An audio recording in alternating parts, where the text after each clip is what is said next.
Welcome to my channel. मेरा नाम है मृदुला और आज हम डिस्कस करने वाले हैं इलेक्ट्रोकेमिकल सेल जो कि पोटेंशियोमेट्री में यूज़ होता है। और उसके साथ ही हम देखेंगे कि रेफरेंस और इंडिकेटर इलेक्ट्रोड का कंस्ट्रक्शन कैसा होता है और उसकी वर्किंग कैसी होती है। तो चलिए वीडियो स्टार्ट करते हैं। तो बेसिकली पोटेंशियोमेट्रिक टाइट्रेशन का मतलब ही है कि यहाँ पे पोटेंशियल मेजरमेंट होगा। तो ये एनालिसिस का इलेक्ट्रोकेमिकल एनालिटिकल मेथड है जो कि बेस्ड होता है कि गिवन सॉल्यूशन में इलेक्ट्रोड के पोटेंशियल में कितना चेंज हो रहा है उसी को मेज़र किया जाता है। और ये जो मेज़रमेंट किया जाता है कि कितना पोटेंशियल चेंज हुआ है उसके लिए यूज़ किया जाता है दो तरह के इलेक्ट्रोड। एक हो गया रेफरेंस इलेक्ट्रोड और दूसरा हो गया इंडिकेटर इलेक्ट्रोड। इस टाइट्रेशन में जो टाइट्रेंट है उसको एनालाइट सॉल्यूशन यानी कि टाइट्रेंट में स्लोली ऐड किया जाता है और उसके बाद जो भी पोटेंशियल में चेंज हो रहा है सॉल्यूशन के उसको जो है वो नोट किया जाता है। और उसके बाद एक एंड पॉइंट आता है जहाँ पे सडनली जो है एक बहुत ही शार्प चेंज होता है पोटेंशियल में जो कि इंडिकेटर इलेक्ट्रोड है वो शो करता है। ठीक है, तो इस तरह से ये जो पोटेंशियोमेट्रिक टाइट्रेशन है वो परफॉर्म की जाती है। अब जब हम इलेक्ट्रोड पोटेंशियल की बात कर रहे हैं तो बेसिकली ये इलेक्ट्रोड पोटेंशियल होता क्या है। तो जब भी कोई मेटल रॉड को किसी सॉल्यूशन में जो कि उसका खुद का हो उसमें इमर्स किया जाता है तो मेटल रॉड और सॉल्यूशन के बीच में जो है एक पोटेंशियल एस्टैब्लिश होता है। जैसे कि अगर जिंक रॉड को जिंक सल्फेट सॉल्यूशन में डिप किया जाएगा तो उसके पोटेंशियल डिफरेंस को हम कुछ इस तरह से रिप्रेजेंट कर सकते हैं। Mn+Ne is equal to M। ये जो पोटेंशियल है उसको नर्नस इक्वेशन के थ्रू हम रिप्रेजेंट कर सकते हैं। तो जो भी इलेक्ट्रोड पोटेंशियल है उसको रिप्रेजेंट करते हैं E0 + RT/NF log A m⁴n+, जहाँ पे ये जो R है वो गैस कांस्टेंट है, T जो है वो एब्सोल्यूट टेम्परेचर है, N जो है वो आयंस की कितनी वैलेंसी है, F जो है वो फराडे है और Ln जो है वो बेसिकली लॉग नेचुरल लॉग है जिसका बेस 10 है।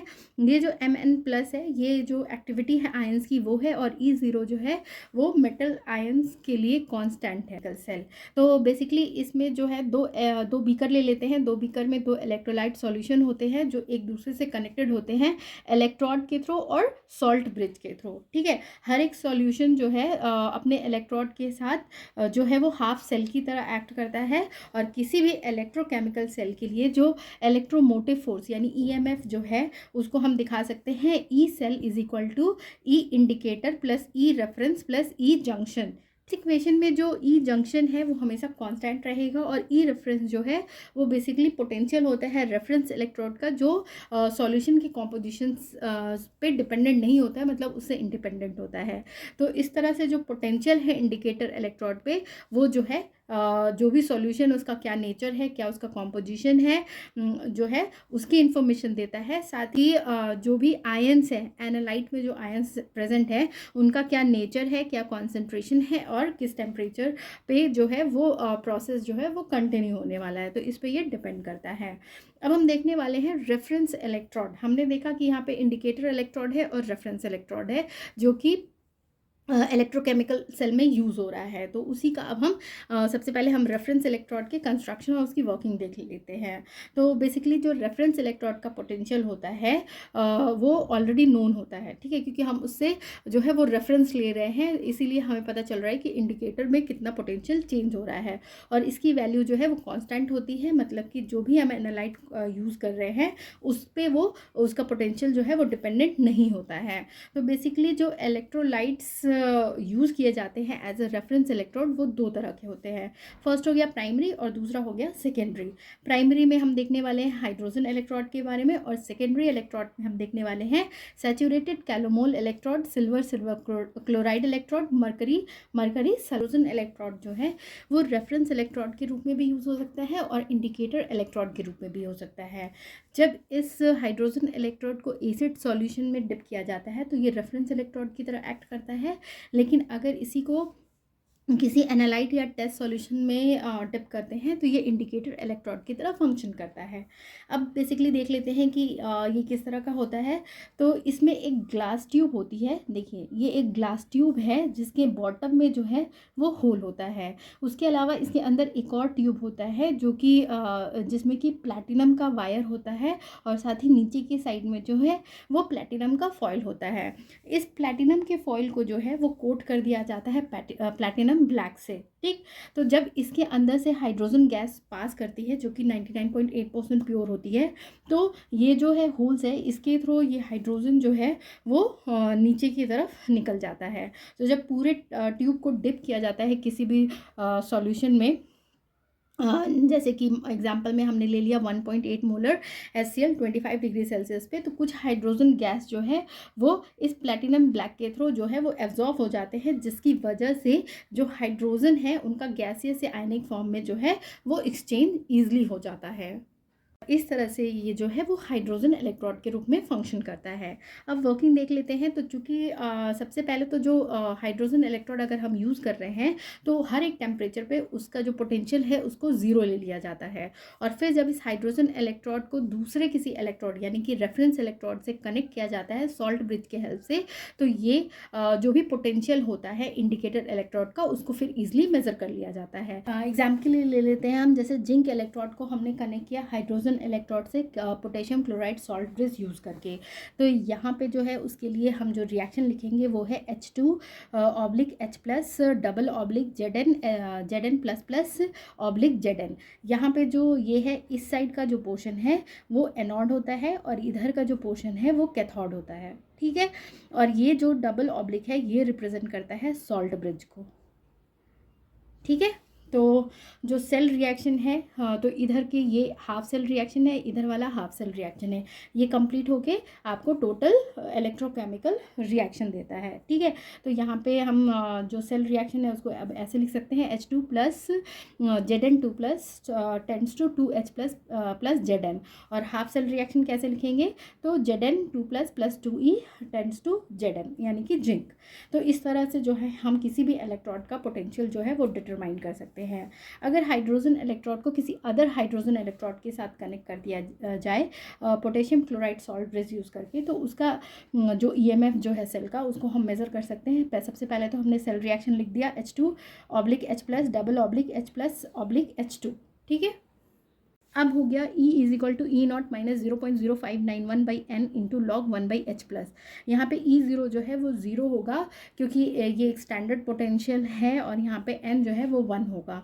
तो E = -0.0591/1 × log 1/H+, यानी E हो गया हमारा -0.0591 pH, क्योंकि ये जो है वो pH को रिप्रेजेंट करता है। तो pH क्या हो जाएगा -E/0.0591 है।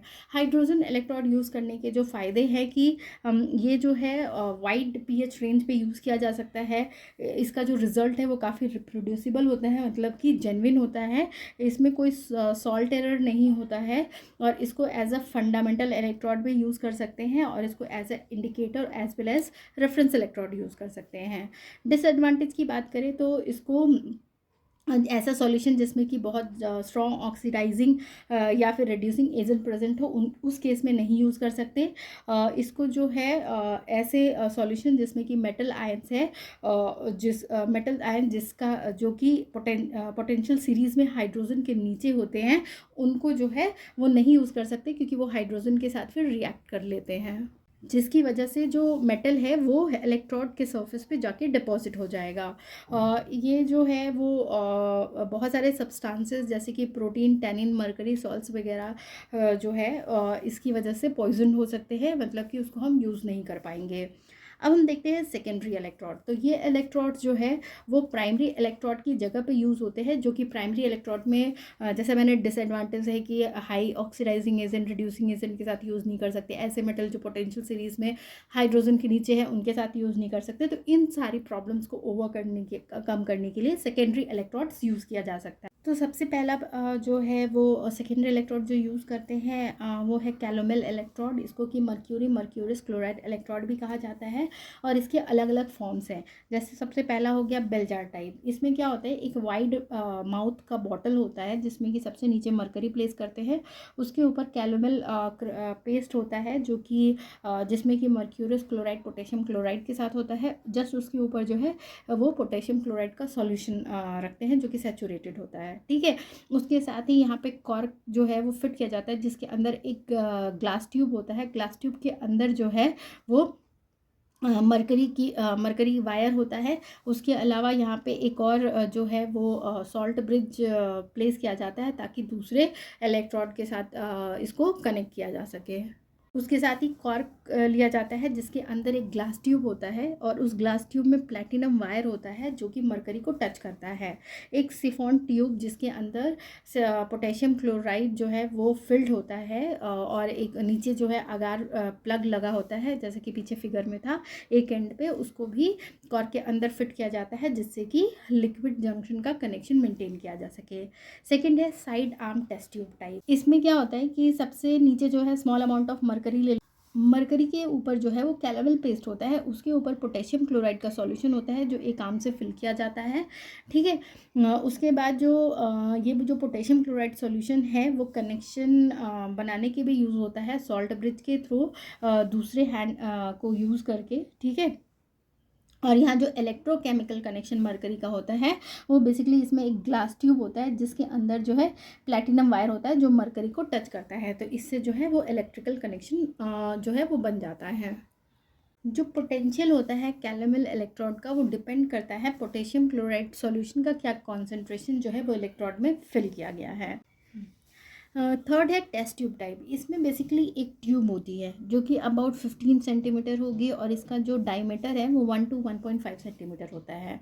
इसमें एक ओपनिंग होती है जिसके थ्रू पोटेशियम क्लोराइड सॉल्यूशन को इसके अंदर फिल किया जाता है। बॉटम पे जो है वो पतली पतली कैपिलरीज होती है जिसके अंदर एस्बेस्टस फाइबर होता है जो कि सॉल्यूशन के साथ कनेक्शन बनाने में हेल्प करता है। ठीक है। इस ट्यूब के अंदर जो है एक इनर ट्यूब भी होता है जिसमें कि हाफ जो है वो मरकरी फिल्ड होती है, मतलब यानी मर्क्यूरियस क्लोराइड पेस्ट होता है और एक मेटल वायर होता है जो कि मरकरी से कनेक्शन स्टैब्लिश करता है। इस ट्यूब के अंदर जो है एक साइड ओपनिंग होती है जिससे कि जो पोटेशियम क्लोराइड सॉल्यूशन है उसका कनेक्शन जो है वो इस ट्यूब से हो सके। ठीक है। और जो इलेक्ट्रोड होता है इस तरह का ये बेसिकली हाई रेजिस्टेंस करंट जो है उसको कैरी करने की कैपेसिटी इसमें होती है। जो हाफ सेल होता है कैलोमल इलेक्ट्रोड का उसको हम रिप्रेजेंट कर सकते हैं Hg/Hg2Cl2 यानी कि सेचूरेटेड KCl और ब्रैकेट में XM डबल फिर ये लाइन हमने ड्रॉ कर दिया या स्लैश कह सकते हैं जिसमें जो X है ये X जो है वो पोटेशियम क्लोराइड का मोलर कंसंट्रेशन रिप्रेजेंट करता है। और कॉमनली यूज्ड इलेक्ट्रोड जो है वो है saturated potassium chloride 1 molar potassium chloride या 0.1 molar potassium chloride. Calomel electrode का एडवांटेज ये होता है कि काफ़ी स्टर्डी होता है और वाइड रेंज ऑफ पीएच से जो है मेज़र किया जा सकता है। इसको अलग अलग सॉल्वेंट्स के साथ यूज़ किया जा सकता है। डिसएडवांटेज है कि बहुत हाई टेम्परेचर पे अनस्टेबल होता है और जो क्लोराइड आयंस है वो इसके साथ कॉम्पैटिबल नहीं होते, तो इसीलिए ये क्लोराइड आयंस के लिए अनसूटेबल होता है। नेक्स्ट जो सेकेंडरी रेफरेंस इलेक्ट्रोड यूज़ करते हैं वो है सिल्वर या फिर सिल्वर क्लोराइड इलेक्ट्रोड। इसमें बेसिकली एक मेटालिक वायर जो कि रॉड शेप में हो सकता है या वायर शेप में हो सकता है उसको यूज़ करते हैं या फिर जो है एक कॉपर वायर यूज़ करते हैं जिसपे जो कि या तो आपको सिल्वर कोटेड होगा या फिर प्लैटिनम जो है वो कोटेड होगा। इसमें जो वायर है उसको एक्सटर्नली कोट किया जाता है इलेक्ट्रोलाइटिक मेथड यूज़ करके और कोटिंग जो है वो सिल्वर क्लोराइड की जाती है। ये वायर जो है उसको फिर पोटेशियम क्लोराइड जिसका कॉन्सेंट्रेशन नोन होता है उस सॉल्यूशन में डिप किया जाता है। तो यहाँ पे हम जो ये सिल्वर क्लोराइड इलेक्ट्रोड यूज़ कर रहे हैं चूँकि इसको रेफरेंस के रूप में यूज़ कर रहे हैं तो इसका जो पोटेंशियल है वो फिक्स होता है जो कि अगर नॉर्मल हाइड्रोजन इलेक्ट्रोड यूज़ किया जा रहा है तो उसके साथ 0.290 या फिर 0.224 वोल्ट होता है। और जो इसके लिए जो हाफ सेल रिएक्शन लिख सकते हैं वो है सिल्वर क्लोराइड सेचूरेटेड क्योंकि इसका कॉन्सेंट्रेशन हमें ऑलरेडी जो है वो नोन है। और KCl यानी कि potassium chloride XM double oblique. ठीक है। यहाँ पे जो क्लोराइड आयन है वो इंटरफेयर करता है, इसलिए नॉर्मली ये इलेक्ट्रोड जो है वो यूज़ नहीं किया जाता है। नेक्स्ट है मर्क्यूरी मर्क्यूरस सल्फेट इलेक्ट्रॉन। ये normally as a reference electron उस केस में यूज़ किया जाता है जहाँ पे क्लोराइड आयंस जो है वो इंटरफेरेंस प्रोड्यूस कर रहे हैं। ठीक है, इसमें जो है बेसिकली क्या होता है कि सॉल्यूशन होता है जिसके अंदर मर्करी प्रेजेंट होता है और उस सॉल्यूशन में सल्फेट आयंस होते हैं और उसको सेचुरेट किया गया होता है मर्क्यूरस सल्फेट्स। तो ये था अबाउट आपका जो है वो रेफरेंस इलेक्ट्रोड इलेक्ट्रोकेमिकल सेल के बारे में। इसके आगे जो इंडिकेटर इलेक्ट्रोड है उसका मैं सेकेंड वीडियो में कंटिन्यू करूँगी। अगर आपको मेरा ये वीडियो पसंद आया तो प्लीज़ इसे लाइक शेयर और कमेंट करें। Thank you for watching.